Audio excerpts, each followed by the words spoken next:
Diasco Foot, miroir du football de la diaspora congolaise.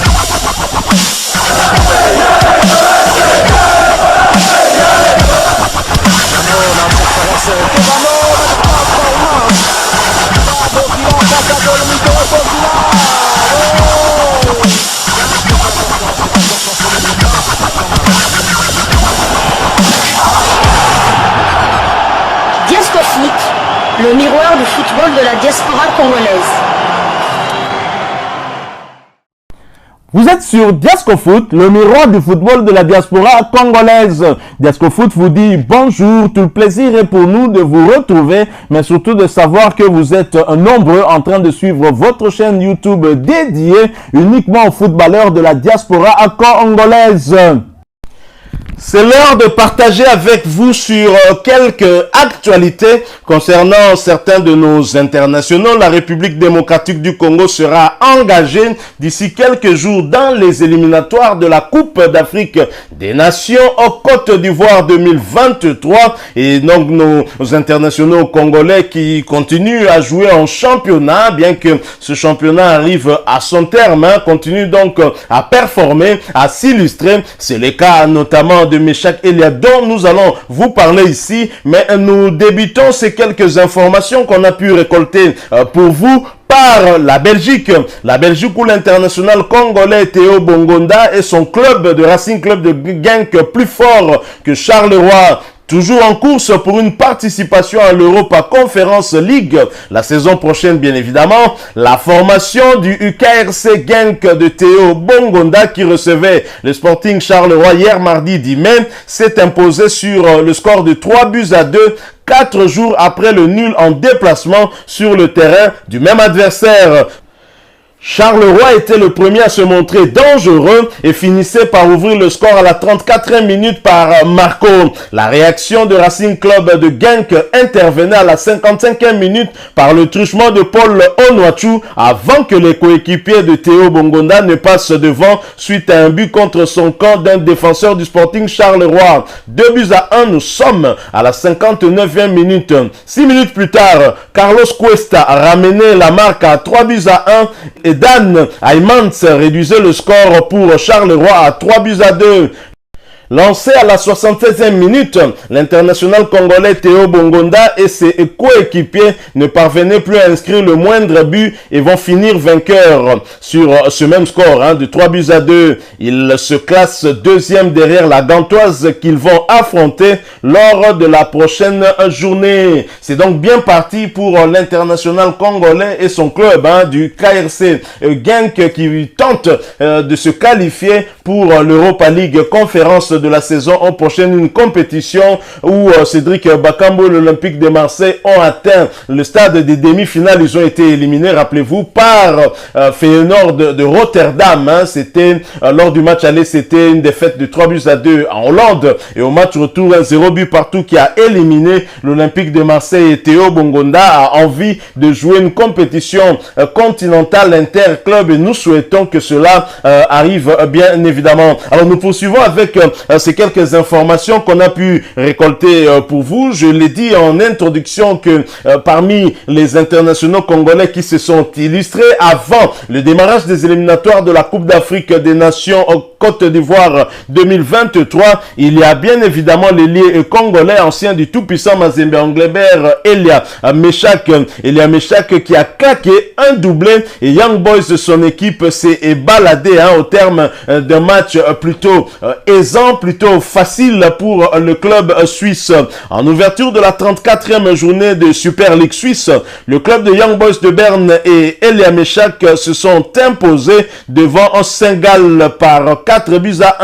Durant cette rencontre, l'international RD congolais qui avait été titularisé dans l'attaque de cette équipe a claqué un doublé. Sans tarder, Meshak Elia a déverrouillé la situation après seulement 7 minutes de jeu. C'est cette avance qui va conduire les deux équipes à la pause. Sous une forte intensité, la deuxième mi-temps est lancée. Jérémy Guillemeno permet à Saint-Gall de recoller au score à la 52e minute. 10 minutes après, Young Boys reprend l'avantage en inscrivant 2 buts coup sur coup avant que Elia Meshak ne conclue le festival à la 68e minute. Doublé de la soirée pour l'international congolais Elia Meshak Lina, qui a très certainement participé plus qu'activement à la victoire de son équipe devant le FC Saint-Gall 4-1 hier mardi 10 mai 2022. Elia Meshak qui hier était en mode alpha et oméga, mais bien sûr c'est lui qui ouvre la marque et c'est lui qui clôture le festival début de son équipe.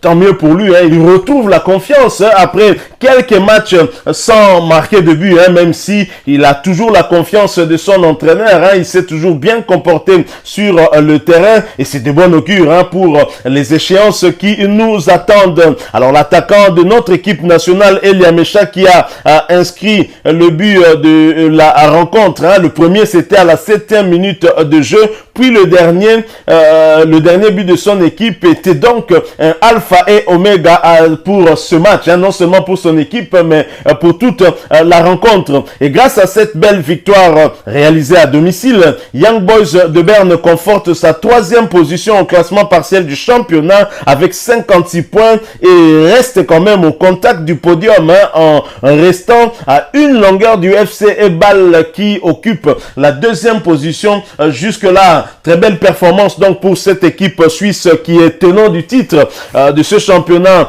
suisse, mais qui a connu quand même quelques moments de faiblesse, hein, au cours de cette saison. Et visiblement Young Boys de Berne et Elia Meshak terminent très fort. Elia Meshak, il faut le rappeler, hein, lui qui a été convaincu par le premier des sportifs congolais, le chef de l'État Félix-Antoine Tshisekedi Tshilombo, pour rejoindre la sélection après son volte-face. Lui qui avait promis de venir, hein, lors du match des barrages, hein, des éliminatoires de la Coupe du Monde contre les Lions de l'Atlas du Maroc. Ensuite, il s'était à nouveau rétracté et le chef de l'État a insisté et Elia Meshak était arrivé à Kinshasa.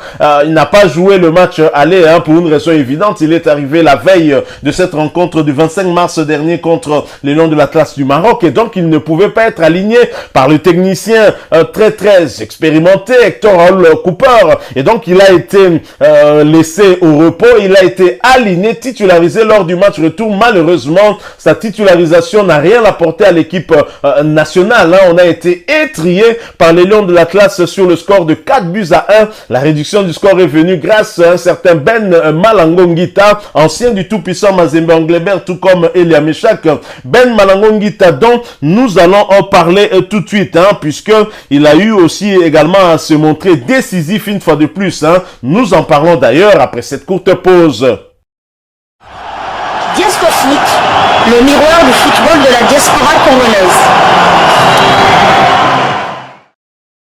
Aux Émirats Arabes Unis, Sharjah s'impose et Ben Malango s'est montré une fois de plus décisif.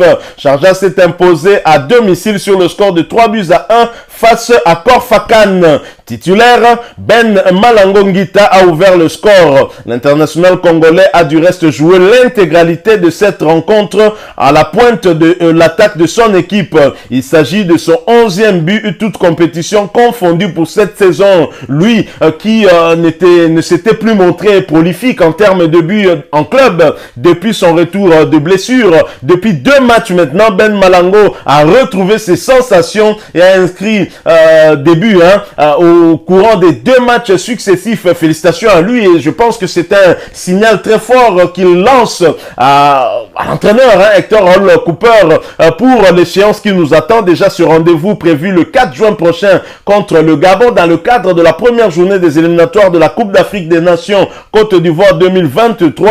Et Ben Malango, en l'absence de Dieu merci Mbokani ou encore Cédric Bakambu, s'érige, hein, très clairement en un un titulaire potentiel pour emmener l'attaque de la République démocratique du Congo. Et au terme de cette victoire de 3-1 avec ce but signé Ben Malango, son équipe occupe la deuxième position au classement général du championnat émirati. Félicitations à notre compatriote Ben Malango qui a connu quand même quelques journées de disette avec son équipe. Il n'avait pas inscrit de but depuis le début de cette année et son compteur but est ouvert plutôt au mois de mai, soit 5 mois après le début de cette année. Et donc j'espère qu'il va rester dans cette dynamique et qu'il sera épargné par les blessures. Nous poursuivons et nous allons clôturer avec ces quelques informations en passant par l'Angleterre. L'Angleterre où Niskens Kebano ne changera pas d'air cette saison, alors que son bail avec son club actuel devrait arriver à terme fin juin. L'international congolais Niskens Kebano a prolongé son contrat avec Fulham FC jusqu'à l'été 2023. Auteur de 9 buts et de presque autant de passes décisives, le milieu de terrain congolais est devenu un élément indispensable dans l'effectif de son entraîneur à participer au sacre des Cottagers en Championship cette saison. Et donc, à la montée de son club en Première Ligue, Niskens Kebano et Fulham vont retrouver la Première Ligue la saison prochaine après leur descente en division inférieure il y a un an. Niskens Kebano va donc enfiler le maillot de Fulham la saison prochaine. C'est son club lui-même qui a confirmé la nouvelle. Les contrats de Niskens Kebano et Tim Rim vont désormais courir jusqu'en 2023, peut-on lire sur les réseaux sociaux du club noir et blanc de la capitale anglaise. Voilà donc Niskens Kebano qui va continuer l'aventure avec Fulham. Il faut dire que sa prestation tout au long de cette saison a été remarquable avec 9 buts inscrits et plus ou moins 7 passes décisives. Il y a de quoi comprendre que les dirigeants de son club puissent le garder pour la suite, pour la saison prochaine, où ce sera beaucoup plus difficile. La Première Ligue, ça n'a jamais été facile. C'est le championnat le plus compliqué de la planète foot.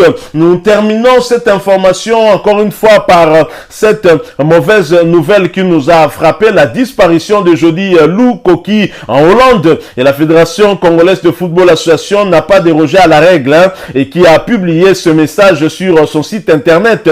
Profond regret et les condoléances du comité exécutif à la suite du décès de l'ancien international congolais Jody Lukoki. Le comité exécutif de la Fédération congolaise de football association FECOFA a la profonde douleur d'informer les sportifs du décès de l'ancien international congolais, le regretté Jody Lukoki, survenu hier lundi 9 mai 2022 aux Pays-Bas. À cette triste occasion, la FECOFA présente ses sincères condoléances à la famille biologique de l'illustre disparu. Fait à Kinshasa le 9 mai 2022 pour la FECOFA, le secrétaire général belge Sitwatala Matulwakila. Voilà donc et votre chaîne YouTube dédiée uniquement aux footballeurs de la diaspora congolaise. Diascofoot s'associe donc à la Fédération congolaise de football association pour réitérer ses sincères condoléances à la famille biologique de l'illustre disparu Jody Lukoki, mais plus globalement à la famille footballistique congolaise, la famille footballistique internationale, puisque